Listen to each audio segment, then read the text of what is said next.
Ito mga guys, bagong ano naman, bagong gawain, pintura.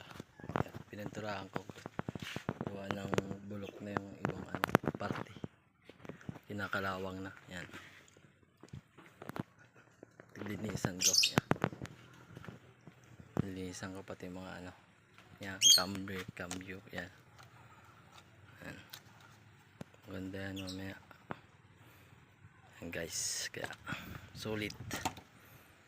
Ayan,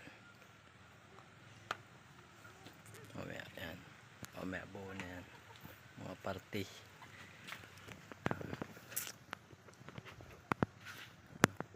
Magandang bike to, original. Kaya pag napaganda pa, sayang pag. Ayan. Thank you for watching.